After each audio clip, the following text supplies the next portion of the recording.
Good evening Jayaprakash जी।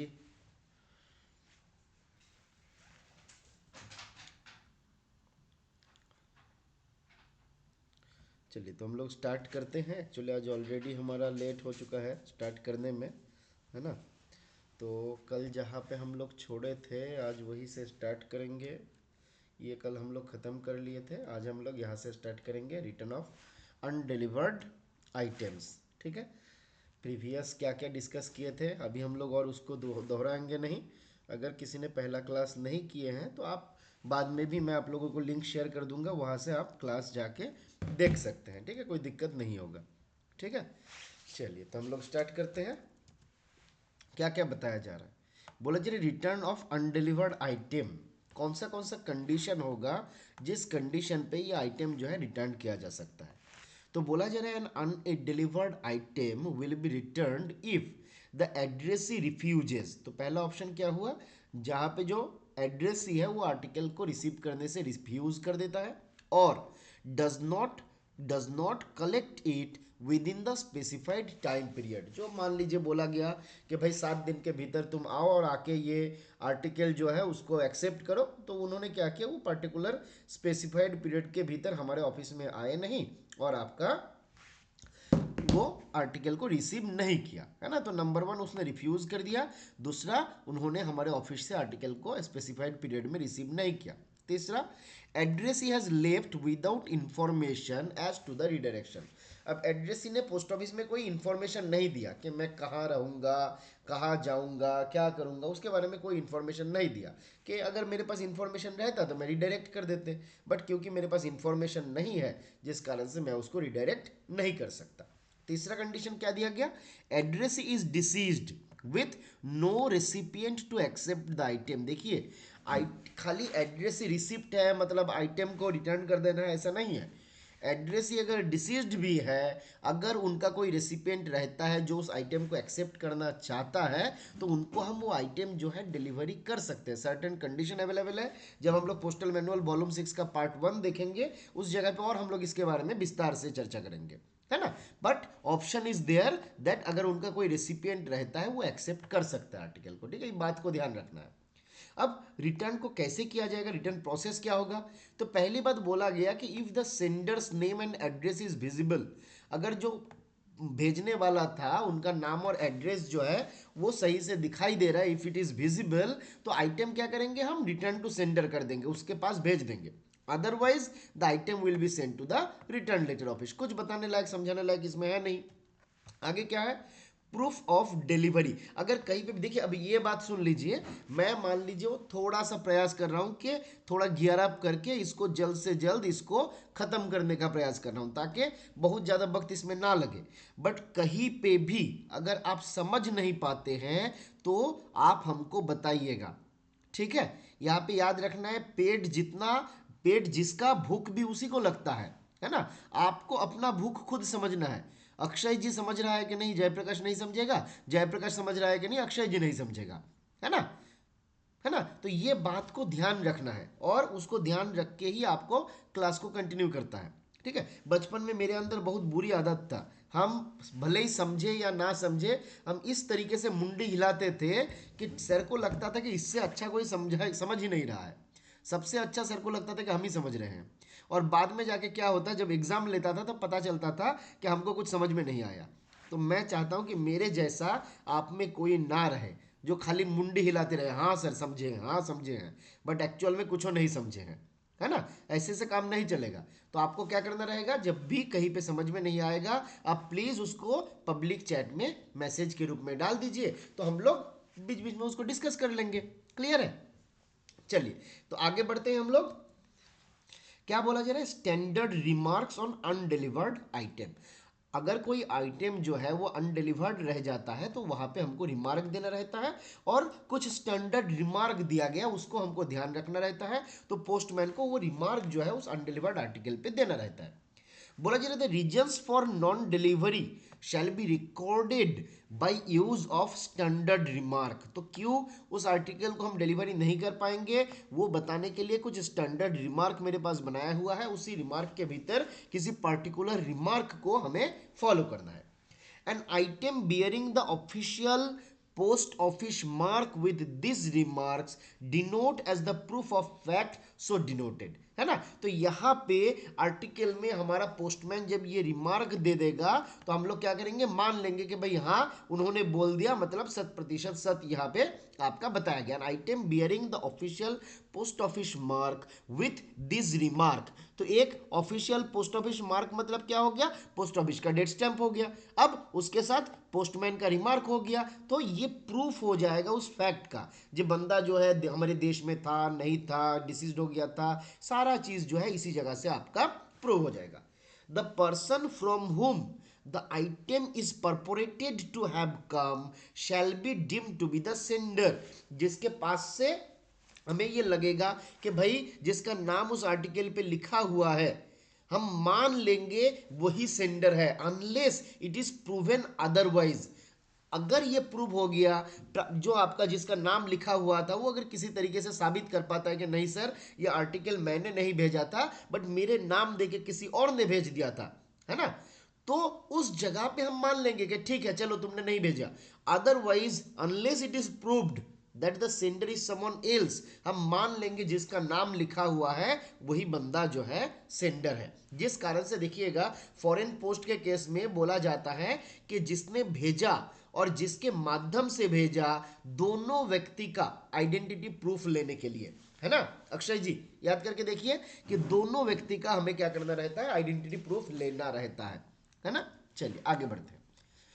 आगे क्या बोला जा रहा है, detention and disposal of undelivered item as या टू रिटर्न लेटर ऑफिस, है ना, जो अनडिलीवर्ड आइटम रहेगा उसका डिस्पोजल कैसे किया जाएगा, कितने दिन के लिए हम उसको डिटेन कर सकते हैं, कब हम उसको आरएलओ में भेजते हैं, उसके बारे में आपका यहाँ पे बताया जा रहा है कि आरएलओ में अगर हम आर्टिकल को भेज देंगे तो कितने दिन के लिए उस आर्टिकल को डिटेन किया जाएगा और कैसे उसको डिस्पोज किया जाएगा। तो यहाँ पे बेसिकली फंक्शन ऑफ आरएलओ जो है हमको देखने को मिलेगा, है ना। चलिए कहाँ बताया गया, आगे आते हैं हम लोग। Undelivered money order, voice money order, postal order, currency period, कहा गया अरे चलिए कहाँ भाग गया बंदा,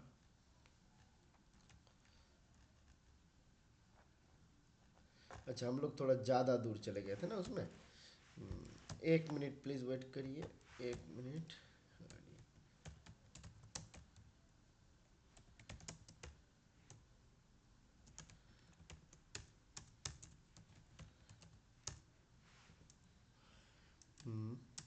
हाँ चलिए, तो 67 में ये सारा बातें बताया गया है ना। कौन सा क्लॉज में बताया गया, 67 में। ये इसलिए मैं यहाँ पे निकाला हूँ क्योंकि ये सवाल आपसे पूछा जा सकता है, इसको ध्यान रखिए। ये रेगुलेशन नंबर 67 ये आपका इम्पोर्टेंट है, एग्जाम पॉइंट ऑफ व्यू से ये आपका इम्पोर्टेंट हो सकता है। क्या बोला जा रहा है, detention and disposal of undelivered item at RLO, है ना। आरएलओ में कैसे हम आर्टिकल को डिटेन करेंगे और कैसे उसको हम फर्दर डिस्पोज ऑफ करेंगे उसके बारे में यहाँ पे आपका बताया गया। तो डिटेंशन पीरियड बोला जा रहा है, अनअकाउंटेबल आइटम अगर है, ये सवाल पूछेगा, ये क्लॉज इस ये जो रेगुलेशन नंबर है बहुत ज़्यादा इंपॉर्टेंट है और यहाँ से 100% सवाल पूछेगा, बचपन की तरह वेरी वेरी वेरी इंपॉर्टेंट लगा लीजिए इसमें, है ना। ये सवाल पूछेगा अगले साल, ध्यान दीजिए। अनअकाउंटेबल आइटम के लिए बोला जा रहा है इसको आरएलओ में हम लोग 15 दिन तक रखते हैं। अनअकाउंटेबल आइटम को कितने दिन तक रखते हैं, 15 दिन तक। अकाउंटेबल आइटम अगर हो गया तो उसका डबल यानी कि 30 दिन तक। RLO shall manage the undelivered items including those unclaimed or refused or with incomplete address. तो आरएलओ वहां पे उस आइटम के ऊपर क्या करता है, पोस्टमार्टम करता है ना। कैसे क्या किया जाएगा देखिए, the items that remain undelivered to the addressee as well as to the sender shall be detained at the RLO for the period of 15 days were unaccountable, 30 days were they are accountable. और यहाँ पे उसको जो detain कर देंगे, यहाँ पे क्या बोला जा रहा है, for the purpose of this rule RLO means an office that deals with unclaimed and refused item और आइटम विदाउट एड्रेस और अनडिसाइफरेबल और इनकम्प्लीट एड्रेस। तो यहाँ पे सवाल आपको इस तरीके से भी पूछ सकता है, return letter office means option A office that deals with, option A unclaimed और refused item, unclaimed and refused item, option B items without address, option C undecipherable और इनकम्प्लीट एड्रेस, और option D all of this. है ना, क्या हो जाएगा answer बताइए इसका फटाफट से। अक्षय जी ने जवाब दिया, किशोर वेरी गुड, बाकी लोग, बाकी लोगों का जवाब नहीं आया, शायंतनु, आशीष, मधुस्मिता, चलिए जवाब तो दीजिए। बाकी बहुत लोग, शत्रुघ्न, रजन वेरी गुड, बहुत लोग हैं जो जवाब नहीं दिया, वीके सिंह जवाब नहीं दिया, आदित्य गुरु नहीं दिया, अक्षय नहीं दिया, अरविंद नहीं दिया, बंटी, विपिन, दिनेश, इंद्रजीत, फटाफट से लगाइए जवाब। देखिए ये केबीसी केबीसी खेल रहे हैं हम लोग, इसमें अगर जवाब नहीं दीजिएगा ना पैसा नहीं मिलेगा, हॉट सीट में बैठे हुए हैं आप लोग। चलिए अभी फटाफट से जवाब दीजिए। अनअकाउंटेबल, वेरी गुड विके सिंह जी। अनअकाउंटेबल आइटम अगर होगा कितने दिन के लिए रखेंगे हम लोग, विपिन जी बताइए। अनअकाउंटेबल आइटम अगर होगा कितने दिन के लिए हम होल्ड पे रखेंगे, 15 दिन। ऑप्शन आपको एग्जाम पे 14 दिन भी देगा, 2 हफ्ता देगा, 15 दिन देगा, 30 दिन के बदले 31 दिन देगा, तो ध्यान रखना है 15 दिन। वेरी गुड, 15 दिन के लिए हम लोग उसको डिटेन करेंगे। और अगर अकाउंटेबल आइटम हो गया तो कितने दिन के लिए डिटेन करेंगे अकाउंटेबल, शुभेंदु वेरी गुड, आशीष, अक्षय, बंटी, किशोर, मधुस्मिता, सोनी और विपिन वेरी गुड, शत्रुघ्न जी, इंद्रजीत जी बहुत बढ़िया, दिनेश वेरी गुड। है ना, तो 30 दिन के लिए। देखिए ये 2 सवाल के भीतर एक सवाल आपके एग्जाम पे पूछा जाने वाला है। शांतनु, रजन, विके सिंह वेरी गुड, है ना, याद रखना है। आगे आते हैं हम लोग, है ना।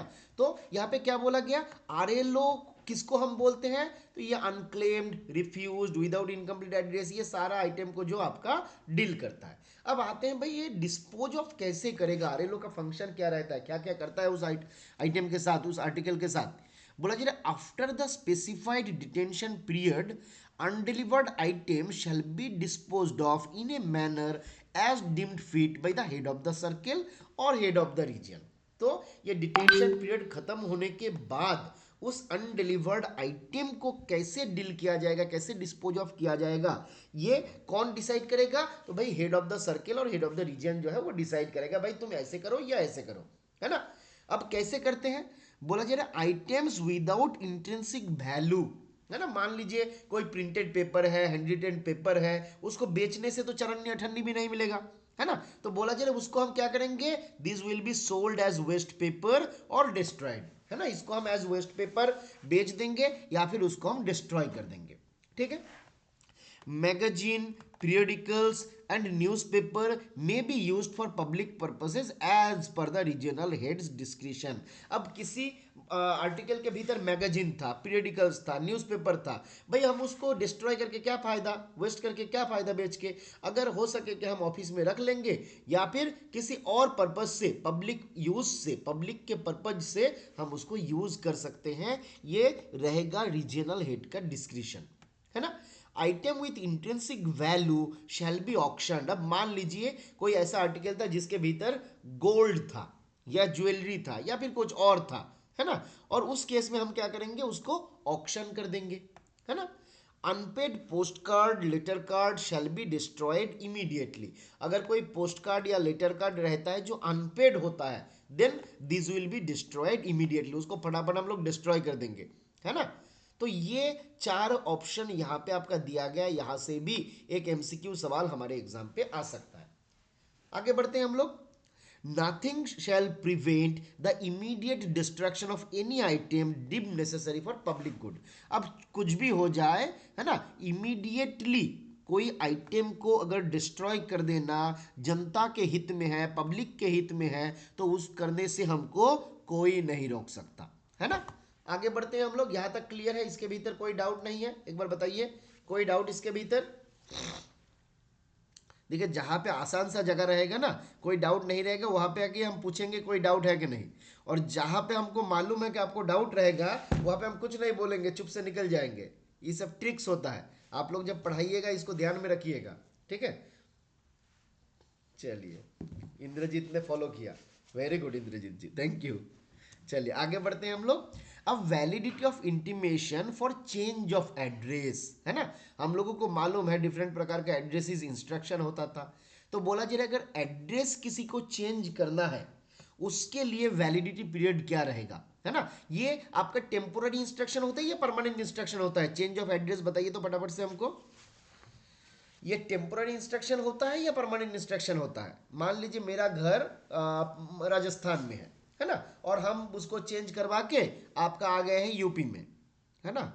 तो ये मैंने एड्रेस चेंज किया, तो इसका इंटीमेशन जो मैं दूंगा ये क्या है? Temporary instruction. Very good Shubhendu Kishore ji, very good Rajan, ये टेम्पोररी इंस्ट्रक्शन है। और टेम्पोररी इंस्ट्रक्शन का वैलिडिटी कम समय के लिए होता है, मे भी नहीं, इज है ना, एकदम टेम्पोररी इंस्ट्रक्शन ही है विपिन जी। ये 3 साल नहीं है रजन जी, ये इसका वैलिडिटी क्या है? 3 महीना है, याद रहेगा। टेम्पोररी इंस्ट्रक्शन का वैलिडिटी कम पीरियड के लिए होता है, इसका 3 महीना होता है, ठीक है, याद रहेगा। रजन जी 3 साल बताए थे आप, ये 3 महीना होगा, ठीक है। तो बोला जा रहा है, देखिए resident can give written intimation regarding the change in his residential और official address to the concern post office for delivery of the item. तो कोई भी रेसिडेंट क्या कर सकता है? पोस्ट ऑफिस में, जिस पोस्ट ऑफिस में उनका एड्रेस है, चाहे वो अपना अपना घर रेसिडेंट हो या फिर वो अपना ऑफिशियल एड्रेस हो, अगर उसमें कोई चेंज करना है तो उसके लिए इंस्ट्रक्शन कहाँ देगा? उस पोस्ट ऑफिस में जाके इंस्ट्रक्शन देगा। और ये इंटीमेशन जो रहेगा, this shell remain valid for the period not exceeding 3 months, ये आपका 3 महीना तक ही वैलिड रहेगा, ठीक है। The provision of redirection of this item shall mutatis mutandis be applicable। तो यहाँ पे अगर मैंने इंस्ट्रक्शन दे दिया तो ये क्या हो जाएगा? आइटम जो रहेगा ये आपका रिडायरेक्ट हो जाएगा। जब भी कोई आइटम आएगा ये आपका रिडायरेक्ट हो जाएगा। कहाँ पे? जो नया एड्रेस रहेगा उसमें, है ना, जो नया एड्रेस रहेगा उसमें आपका ये रिडायरेक्ट हो। चलिए आगे बढ़े, आगे बढ़ा जाए। चलिए, सुनाई दे रहा है ना आवाज? एक बार कंफर्म कर दीजिए। चलिए चलिए, तो हम लोग आगे बढ़ते हैं। अच्छा, इसमें ना थोड़ा सा हम लोग रिकॉर्डिंग जो है नहीं हुआ था, कुछ पोर्शन जो है, चलिए बाद में हम लोग उसको डिस्कस कर लेंगे अगर कभी। उसके भीतर हम लोग ये बात किए थे कि मुटाटिस मुटेंडिस जो है वो क्या होता है? जहाँ पे नेसेसरी जो चेंजेस है वो चेंज करना है और बाकी चीज़ जो है एज इट इज़ रहेगा, मतलब पूरा चेंज नहीं है। मान लीजिए जैसे हम चिट्ठी लिख रहे हैं, ही के बदले शी करना है, शी के बदले ही करना है ना। तो ये क्या हो गया? मुटाटिस मुटेंडिस। इस प्रकार का घटना को हम लोग बोलते हैं मुटाटिस मुटेंडिस। साथ में कौन कौन सा ऑफिशियल आपका मार्क कर सकता है वो हम लोग देखे थे, postmaster, supervisor, postman, BPM, ABPM, तो ये लोग आपका कर सकते हैं, ये हम लोग देख लिए थे। उसके बाद हम लोग आ रहे थे कहाँ पे?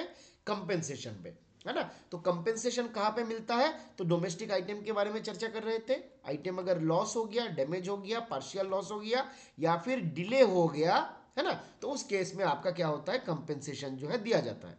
एक्सेप्शन कौन सा केस में? अगर मान लीजिए किसी ने इनकरेक्ट एड्रेस लिख दिया, इनकम्प्लीट एड्रेस लिख दिया, है ना, उसके बाद मान लीजिए एड्रेस को आंसर एड्रेस मतलब सही से मान लीजिए आइटम का पैकिंग वगैरह नहीं है, इस प्रकार का अगर केसेस वगैरह रहता है तो उस केस में क्या होगा? आपका कंपेंसेशन नहीं मिलेगा, ठीक है।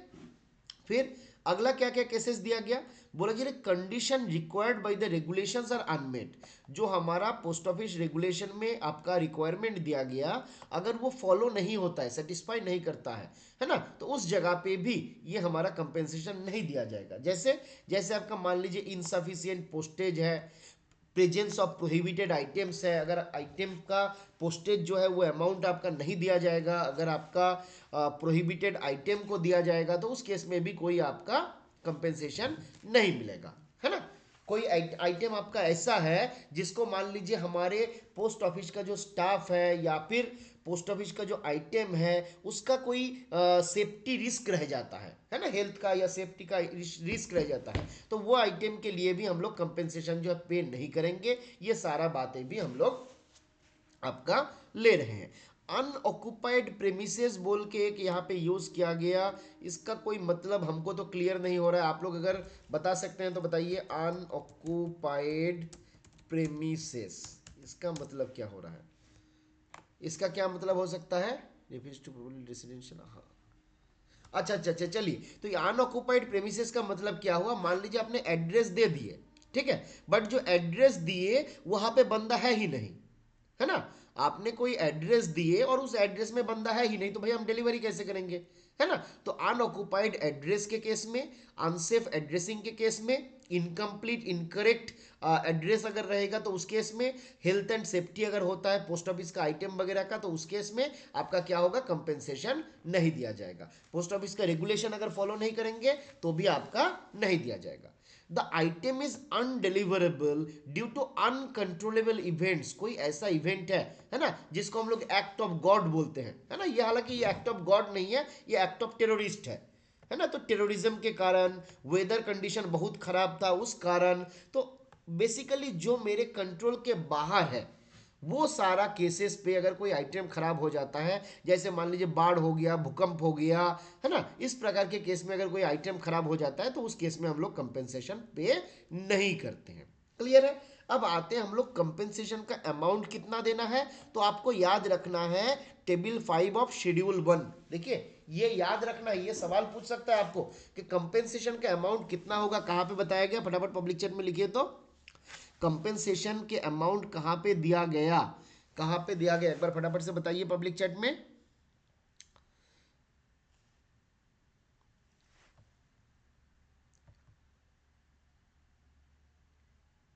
टेबल 5 शेड्यूल 1, बिल्कुल शेड्यूल 1 जो है उसके 5 नंबर टेबल पे आपका कंपेंसेशन का अमाउंट जो है वो आपका दिया गया, याद रखना है। बिल्कुल बंटी, मधुस्मिता, जयप्रकाश और भी किस इंद्रजीत, बाकी लोगों ने भी जवाब दिया, और किसने जवाब दिया, किशोर, अक्षय, वेरी गुड। अच्छा बाकी लोगों ने जवाब नहीं दिया, फटाफट से जवाब दीजिए।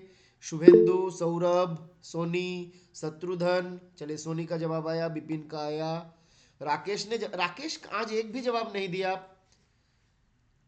राकेश जी, राकेश जी का कोई जवाब नहीं मिल रहा है। दिनेश यादव आप भी जवाब नहीं दे रहे, मैं फिलहाल देख रहा हूं। देखिए अगर ये सब सवाल का जवाब नहीं दीजिएगा ना, रात में देखिएगा मेरा आत्मा आपके रूम पे भटकते हुए नजर आएगा, ठीक है। तब समझिएगा कि क्लास में जवाब ना देने पे क्या होता है, और वो जाके आपके कान पे सामने बोलेगा, बोलो बोलो कौन सा शेड्यूल पे, कौन सा टेबल पे कंपेंसेशन के बारे में बताया गया, और आपके दिमाग में घूमते रहेगा शेड्यूल 1 टेबल 5, शेड्यूल 1 टेबल 5, है ना। चलिए आगे आते हैं हम लोग शेड्यूल 1 टेबल 5 पे, कंपेंसेशन के बारे में बताया गया।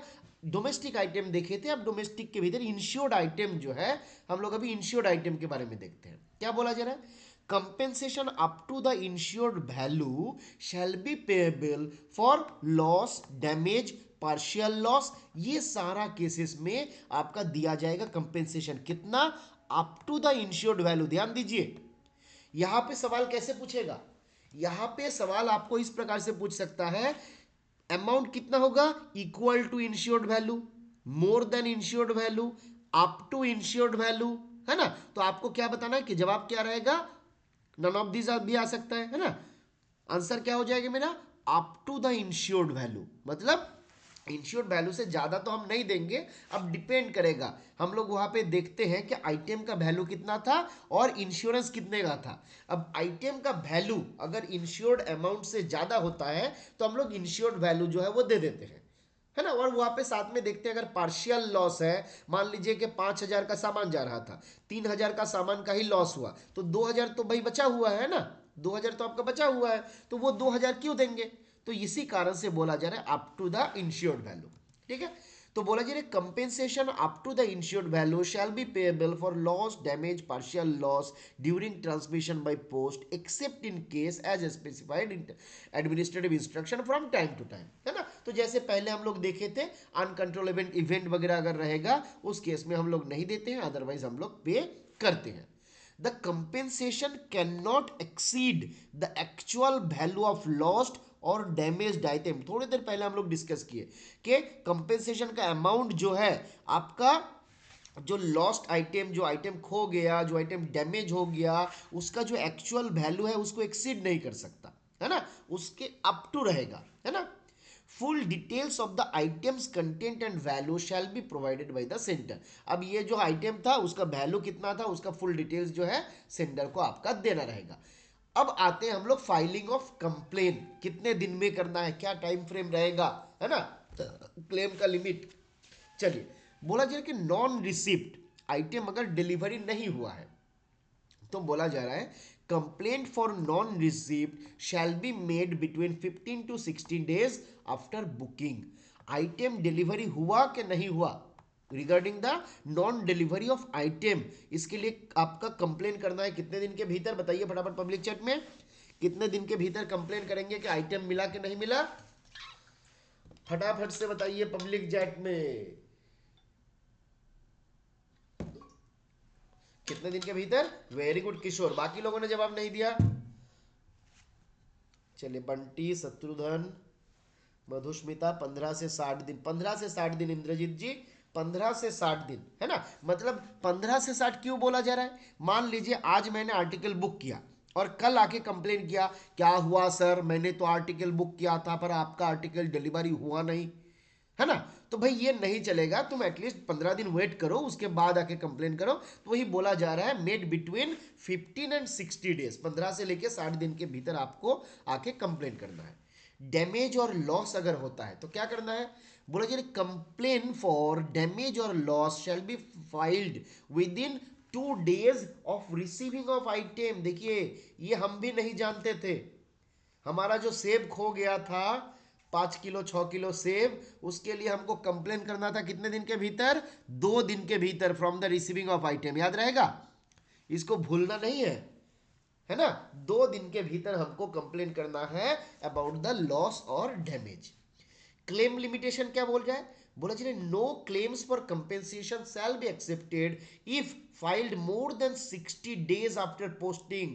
आज आर्टिकल बुक किया, उसके 60 दिन बाद, 60 दिन के बाद, है ना, आफ्टर पोस्टिंग, आइटम पोस्ट करने के 60 दिन के बाद अगर कोई बंदा जो है क्लेम करता है तो वो क्लेम जो है हम लोग एक्सेप्ट नहीं करेंगे। तो कितने दिन के भीतर क्लेम करना है, विद इन 60 डेज, है ना। तो 15 से लेके 60 दिन के भीतर करना रहता है। अब मोड ऑफ कंप्लेन, कैसे कैसे कंप्लेन कर सकता है, तो भैया बहुत सारा चैनल हमारे पास है और जिसके बारे में ये रेगुलेशन में और एडमिनिस्ट्रेटिव इंस्ट्रक्शन में बताया जाता है ना, कि कैसे कंप्लेन करोगे। अब ये कंपेंसेशन का पेमेंट कैसे किया जाएगा, जो कंपेंसेशन का अमाउंट हम देंगे उसको कैसे पे करेंगे, तो बोला जा रहा है पहला टाइमलाइन, क्या बोल रहा है, compensation is to be paid within 30 days of sender's notification of loss followed by an addition 10 days for processing. Compensation को हमको क्या करना रहेगा, it shall be paid within 30 days of sender notification of loss. तो sender ने जब हमको intimate किया कि सर जी मेरा आर्टिकल खो गया है ना, तो वहां पे क्या हो जाएगा, 30 दिन के भीतर, उसके 30 दिन के भीतर हमको कंपेंसेशन पे करना है। अब बोल जाए कि ठीक है 30 दिन के भीतर तो देंगे, बट ऐसा नहीं कि सेंडर ने आज आके कंप्लेन किया और आपका कल ही हमको कंपेंसेशन देना है। तो हमको कुछ टाइम दिया गया, कितने दिन का टाइम दिया गया, बोला कि 10 दिन का टाइम दिया गया फॉर द प्रोसेसिंग पर्पज, है ना, कि भाई चलो इंक्वायरी कर लो किसके ऊपर हमको ये फिक्स करना है, ये सारा चीज जो है हम लोग देख लेंगे। डिलेड पेमेंट में क्या बोला जा रहा है, कंपेंसेशन में be provided if there is a delay as per the administrative instruction. अगर डिले भी रहेगा, है ना, तो वहां पे जो एडमिनिस्ट्रेटिव इंस्ट्रक्शन पे हमको गाइडलाइंस दिया जाता है उसके आधार पे हम लोग कंपेंसेशन प्रोवाइड करेंगे। ठीक है, अब एक बार बताइए फटाफट से, अगर कोई आइटम खो जाता है कितने दिन के भीतर कंप्लेन करना है, अगर कोई आइटम खो गया कितने दिन के भीतर कंप्लेन करना रहेगा, फटाफट से जवाब दीजिए। किशोर ने दिया, बंटी, चलिए किशोर अभी काफी तेजी से चल रहा है। बिपिन जी 15 से 60 दिन नहीं, आइटम अगर खो गया है, हम लोग क्या देखे थे, मतलब क्या देखे थे हम लोग यहाँ पे, लॉस और डैमेज के केस में, तो खो गया मतलब क्या हुआ, लॉस ऑफ द आइटम, है ना।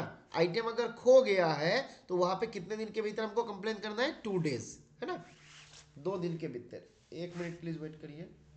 हेलो, हेलो, हाँ भाई बोलिए।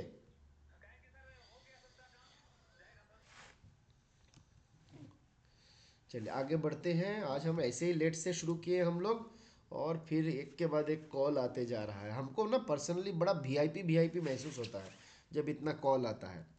चलिए आगे आते हैं। Treatment of item as lost, है ना। एक आइटम को हम कब डिक्लेयर करेंगे कि वो आइटम जो है खो चुका है। एक आइटम को हम कब डिक्लेयर करेंगे जो आइटम हमारा खो चुका है। तो बोला जा रहा है आइटम में be declared lost in absence of final delivery status shall be 60 days from the date of booking और 30 days from the date of receipt of complaint. अगर जिस दिन हमने कंप्लेन को रिसीव किया उसके 30 दिनों के भीतर अगर हम आइटम का आइडेंटिफिकेशन नहीं कर पाते भाई आइटम कहाँ है, या फिर जिस दिन बुकिंग किया गया उसके 60 दिन के भीतर अगर उस आइटम का कोई अता पता नहीं चलता है, तो उस केस में बोला जाएगा the item has been lost, है ना। अब इन दोनों के भीतर जो भी बाद में आएगा, है ना। जैसे मान लीजिए आइटम बुक किया गया, 15 दिन बाद मैंने कंप्लेन किया, तो 15 दिन के साथ अगर हम 30 ऐड कर दे तो कितना आएगा। 15 दिन के बाद अगर हम 30 ऐड कर दे तो मान लीजिए 45 आ जाएगा। तो क्या ये 45 दिन के बाद हम उसको बोल सकते हैं लॉस्ट या नहीं, बताइए। क्या हम बोल सकते हैं after 45 days the item has been lost. चलिए विपिन ने जवाब दिया, मधुस्मिता ने जवाब दिया, किशोर ने भी जवाब दिया, शत्रुघ्न वेरी गुड। तो यहां पे हम उसको लॉस्ट नहीं बोल सकते हैं। क्यों नहीं बोल सकते हैं? क्योंकि व्हिचएवर इज लेटर, क्योंकि बुकिंग डेट से अभी तक 60 दिन हुआ नहीं, है ना। तो इन दोनों के भीतर जो भी बाद में आएगा उसके बाद हम बोलेंगे the item has been lost. Clear है? चलिए आगे बढ़ते हैं हम लोग। अब क्या बोला जा रहा है, तो ये हमारा क्लियर है।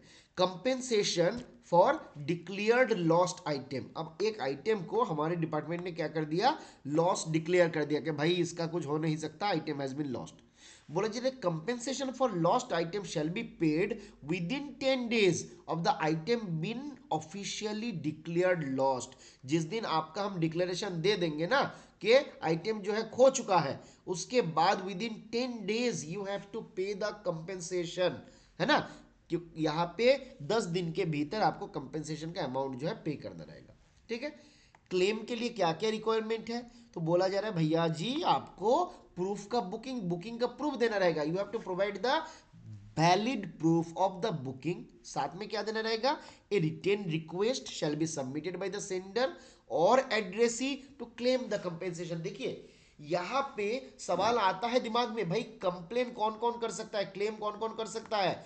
बहुत जगह पे ऐसा बोला जाता है केवल सेंडर जो है आपका क्लेम कर सकता है, बट नहीं, सेंडर भी क्लेम कर सकता है, एड्रेसी भी क्लेम कर सकता है, but condition is that return request रहेगा, प्रूफ ऑफ बुकिंग रहेगा। ये दोनों अगर रहेगा तभी जाके क्लेम कर सकता है सेंडर भी और एड्रेसी भी, है ना।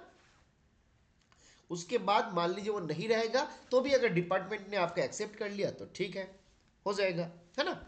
आगे बढ़ते हैं हम लोग। कंपेंसेशन फॉर इंटरनेशनल आइटम, ठीक है। ये पुष्पा राज है। पुष्पा नाम सुन के क्या सोचा, खाली डोमेस्टिक पे लिमिटेड रहेगा, है ना। ये इंटरनेशनल है, तो अभी कंपेंसेशन हम लोग इंडिया पोस्ट के नाम से भी हम लोग बोल सकते हैं ना कि इंडिया पोस्ट सुन के क्या सोचा, है ना, इंटरनेशनल है। तो ये इंटरनेशनल केस में अगर कोई लॉस हो जाएगा तो कैसे हम कंपेंसेशन देंगे। तो क्या बोला जा रहा है, बोला जा रहा है एलिजिबिलिटी क्या रहेगा, तो compensation shall be payable only for accountable international item. तो अकाउंटेबल इंटरनेशनल आइटम के केस में ही हम केवल कंपेंसेशन देते हैं, दूसरे के केस में नहीं देते हैं।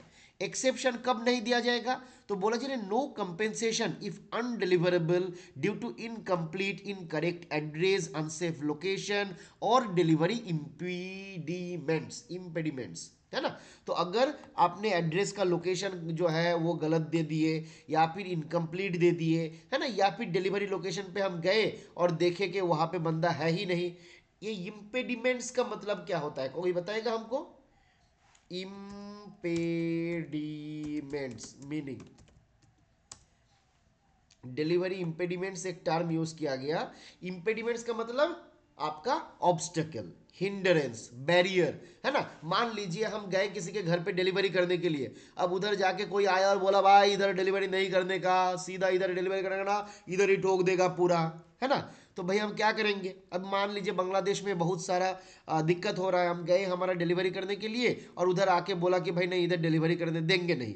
तो ऐसा अगर इम्पेडिमेंट्स आएगा during the time of delivery, तो हम डिलीवरी नहीं कर पाएंगे और वहां पे हम कंपेंसेशन भी नहीं देंगे। तो ये बात आपका बताया गया। फिर exclusion include insufficient postage, prohibited content, force majeure events और कस्टम्स रिलेटेड इश्यूज, है ना। तो बोला जा रहा है क्या, आपका इनसफिशिएंट पोस्टेज अगर रहेगा, प्रोहिबिटेड कंटेंट अगर भेजेंगे, या फिर कस्टम रिलेटेड कोई इशू रहेगा, या फिर फोर्स मेजूरे अगर कोई इवेंट्स रहेगा, मतलब एक्ट ऑफ गॉड अगर होगा, है ना। फोर्स मेजूरे का मतलब क्या होता है, कौन बताएगा हमको? फोर्स मेजूरे, फोर्स मेजूरे का मतलब क्या होता है?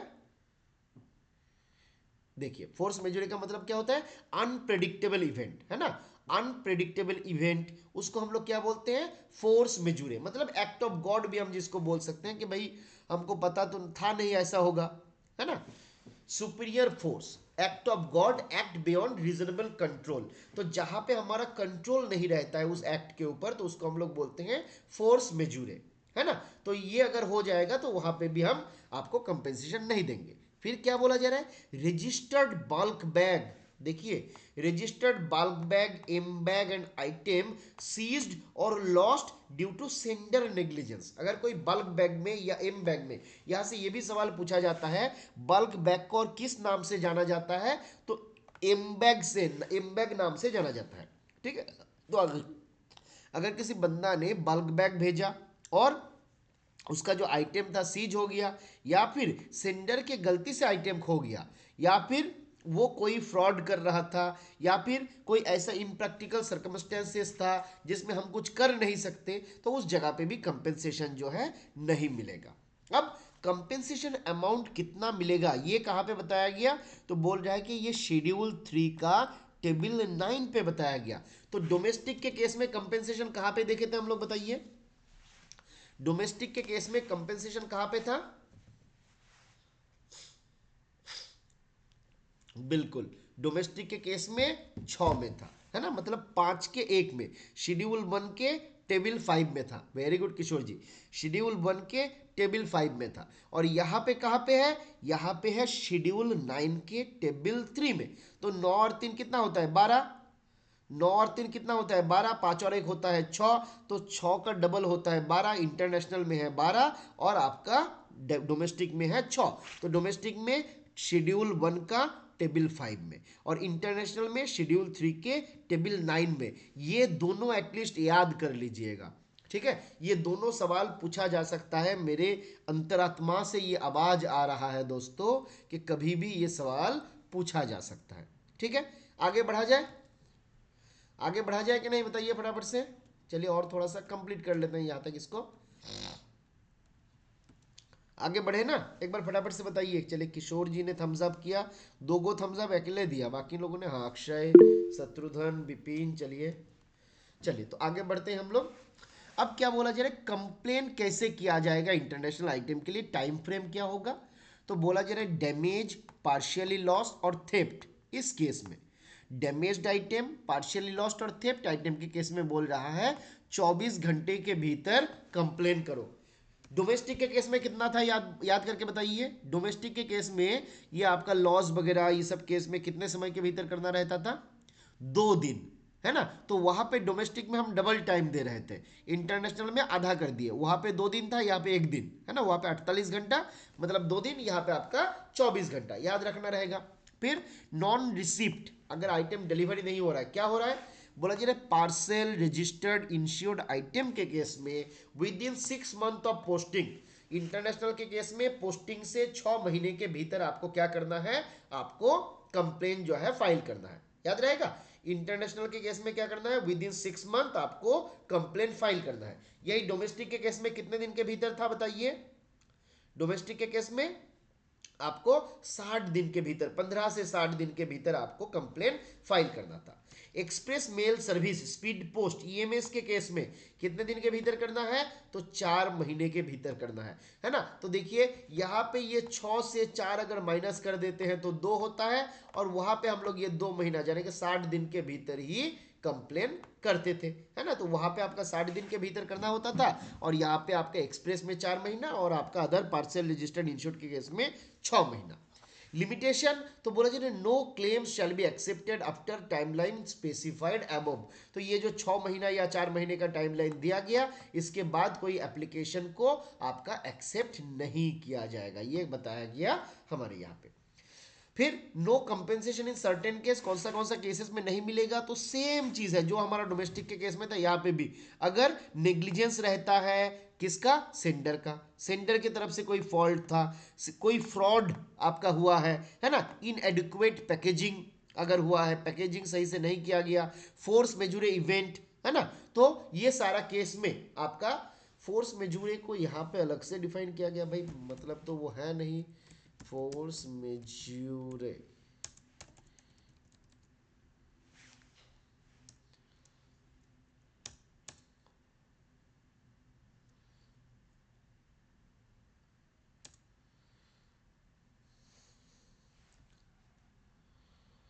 चलिए वो आपका एक्चुअली फोर्स मेजूरे का मतलब आपका वार नेचुरल डिजास्टर ये नहीं होता है। फोर्स मेजूरे का मतलब हम लोग क्या देखे हैं, एक बार बताइए। फोर्स मेजूरे का मतलब हम लोग क्या देखे? फोर्स मेजूरे का मतलब क्या, और वार वगैरह होता है? फोर्स मेजूरे का मतलब क्या क्या आ जाता है उसके भीतर? नॉर्मली हम लोग देखें ना, एक्ट ऑफ गॉड्स वगैरह जो है उसी को बोला जाता है। देखते हैं दूसरा कुछ, unpredictable events, legal implication, contractual issues, है ना। फोर्स मेजर मतलब जो मेरे कंट्रोल के बियॉन्ड रहे, ठीक है। एक्ट ऑफ गॉड नॉर्मली बोला जाता है, ठीक है। एक्ट ऑफ गॉड हम लोग याद रखेंगे फोर्स मेजर का मतलब। आगे बढ़ते हैं हम लोग। Issues like improper insurance value, seizure by authorities, refusal of addressee without immediate complain, है ना। तो ये डिफरेंट कारण दिया गया, इस कारण से भी हम लोग कंपेंसेशन जो है पे नहीं करते हैं। फिर क्या आ रहा है? Refund. The sender shall eligible for refund of service charges and fee if no compensation is payable except for the insurance fee, है ना। तो क्या बोला जाए? Sender shall be eligible for refund of service charges and fees. तो मतलब अगर ये इन एलिजिबल केसेस वगैरह है जहाँ पे हम लोग कस्टमर को आपका कंपेंसेशन वगैरह दे नहीं रहे हैं, वो नहीं दे रहे हैं, तो यहाँ पर भी एक आपका ऑप्शन रखा गया, यहाँ पर भी एक ऑप्शन आपका रखा गया। वो ऑप्शन क्या है कि हम उनको कुछ सर्विस चार्जेस वगैरह जो है, फीस जो है, वो आपका पे कर सकते हैं। The sender shall be eligible for refund of service charges and fees if no compensation is payable except for the insurance fee. तो यहाँ पे आपका कंपेंसेशन अगर कोई दूसरा नहीं दिया जा रहा है, वहां पर भी एक प्रोविजन रखा गया कि जो सर्विस चार्जेस है या फिर जो फीस है उसको आपका रिफंड किया जा सकता है, ठीक है। आगे आते हैं, सेटलमेंट पीरियड फॉर कंपेंसेशन। तो सेटलमेंट का टाइमलाइन क्या है? तो बोला जाए compensation shall be settled within 30 days of the complaint date और क्लेम एप्लीकेशन डेट। जिस दिन आपका क्लेम किया जाएगा कस्टमर के द्वारा, उसके 30 दिनों के भीतर इसको सेटल करना रहेगा। डोमेस्टिक के केस में कितना दिन था बताइए एक बार फटाफट से। डोमेस्टिक के केस में कितना दिन था?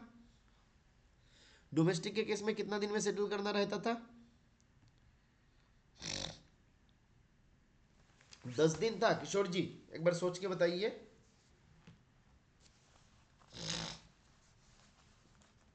शत्रुघ्न 10 दिन था, बाकी लोग अक्षय 30 दिन था। वहां पर भी हम लोग 30 दिन देखे थे ना। बोला था कि 10 दिन का प्रोसेसिंग टाइम वहां पर था। वहां पर क्या था? 10 दिन का प्रोसेसिंग टाइम था, है ना। याद करके देखिए कंपेंसेशन, अच्छा कंपेंसेशन सॉरी, यहाँ पे shall be paid within 10 days, mode timeline, हाँ। क्या बोला जा रहा है? Compensation is to be paid within 30 days of sender notification of loss followed by additional 10 days for processing, है ना। तो कंपेंसेशन जो है सेंडर का लॉस के लिए जब आवेदन दिया उसके 30 दिनों के भीतर आपका दिया जाएगा। उसके साथ आपका क्या बोला जा रहा है, एडिशनल 10 डेज रहेगा आपका प्रोसेसिंग के लिए। तो बेसिकली 30 प्लस 10 हम लोग 40 आपका यहाँ पे बोल सकते हैं कि compensation shall be paid within 30 days of sender notification of loss followed by an additional 10 days of processing, है ना। तो ये हम लोग देखे थे। और ये क्या था, कंपेंसेशन डिक्लेयर्ड लॉस्ट। दोनों के भीतर यहाँ पे हमारा क्या था, ट्रीटमेंट ऑफ आइटम लॉस्ट। तो देखिए दोनों केस अलग अलग था, है ना, दोनों केस आपका अलग अलग था। तो पहला वाला केस में हम लोग क्या देखे थे, नॉन रिसीव्ड देखे थे, पेमेंट ऑफ कंपेंसेशन। एक मिनट प्लीज वेट करिए, यहाँ पे हम लोग क्या देखे थे, कंपेंसेशन फॉर डोमेस्टिक आइटम। उसके बाद हम लोग आए थे इंश्योर्ड आइटम के भीतर। हाँ, यहाँ पे इंश्योर्ड आइटम के बारे में बताया जा रहा है ना। फाइलिंग ऑफ कंप्लेन, इस केस में हम लोग देख रहे थे, यहाँ पे कौन सा केस में था, यहाँ पे इंश्योर्ड आइटम के केस में था। चलिए इसको ना हम लोगों को एक समरी बनाना पड़ेगा, अदरवाइज ये थोड़ा सा याद रखने में हम लोगों को दिक्कत रहेगा, क्योंकि अलग अलग जगह पे अलग अलग चीज़ दिया जा रहा है। तो एक बार में जब हमारे दिमाग में आएगा उसमें घोटाला हो जाएगा, ठीक है। तो मैं आप लोगों के लिए देखता हूँ कल अगर हो सकता है तो इसके ऊपर प्रयास करता हूँ एक शेड्यूल बना देने के लिए, खाली कंपेंसेशन के ऊपर। हालांकि कंपेंसेशन हमको मिल जाएगा, शेड्यूल उसमें रहेगा। चलिए एक बार हम लोग देख लेते हैं कौन सा शेड्यूल में दिया गया था, बताइए कंपेंसेशन को।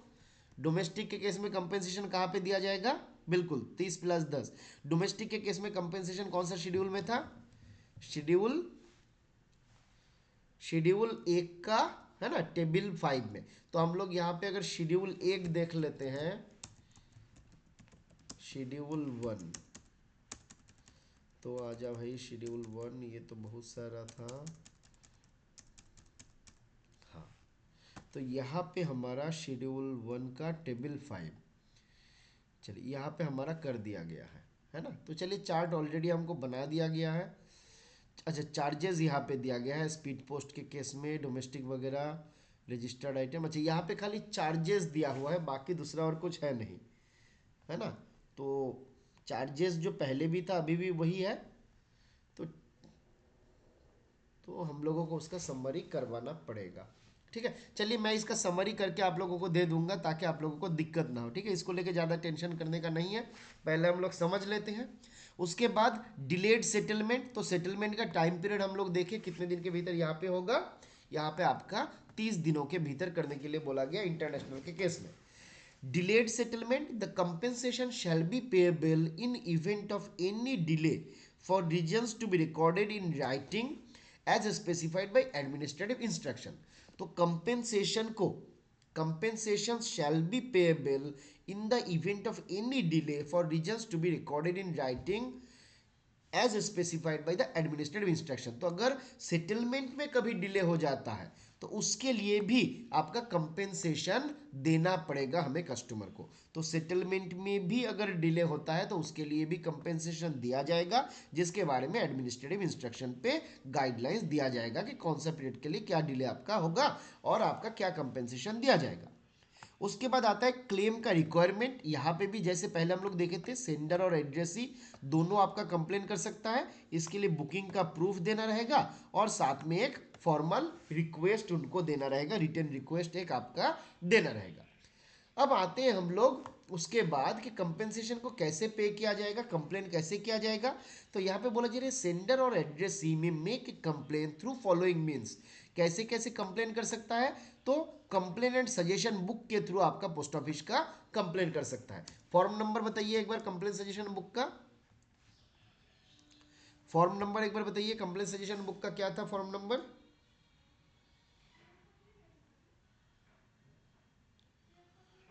एक बार फटाफट से बताइए। फॉर्म नंबर क्या था, MS-94। बाकी लोग, जयप्रकाश ने जवाब दिया, बाकी किसी ने जवाब नहीं दिया। क्या है फॉर्म नंबर, याद रखिएगा, MS-94 है आपका कंप्लेन सजेशन बुक का फॉर्म नंबर। तो कंप्लेन सजेशन बुक के थ्रू कर सकता है during the working hour, web portal of post office, post office का जो वेबसाइट है उसके थ्रू कर सकता है, सोशल मीडिया में कर सकता है, हमारा टोल फ्री नंबर के थ्रू कर सकता है, और पोस्ट ऑफिस में आके लिखित में भी आपका कंप्लेन जो है वो दे सकता है ना। टोल फ्री नंबर क्या है एक बार कोई बताइए हमको, कंप्लेन करने के लिए टोल फ्री नंबर क्या हो जाएगा? चलिए वेरी गुड जयप्रकाश, शत्रुघ्न, आप दोनों ने जवाब दिए, बाकी किसी ने जवाब नहीं दिया। चलिए विश्वनाथ जी, चलिए जवाब दीजिए फटाफट से। 1800, 266, 68, 67 नहीं है, 68, 68 बिल्कुल। विश्वनाथ जी आपका बच्चे ठीक है ना? आपका बच्चे का एक बार हमको बताए थे कि तबीयत खराब था, जितना हमको याद आ रहा है। चलिए तो हम लोग आगे देख लेते हैं। आवाज सुनाई दे रहा है विश्वनाथ जी? अब ठीक है ना? चलिए चलिए कोई नहीं, ठीक है ठीक है। तो आगे बढ़ते हैं हम लोग। हाँ, अब क्या बोला जा रहा है? Director general may issue administrative instruction specifying the officers authorized to handle complaint based on the compensation amount and jurisdiction. तो एडमिनिस्ट्रेटिव इंस्ट्रक्शन किसके द्वारा इशू किया जाएगा, ये बात यहां से आपको बता रहा है। The director general may issue administrative instruction specifying the officer authorize to handle complain.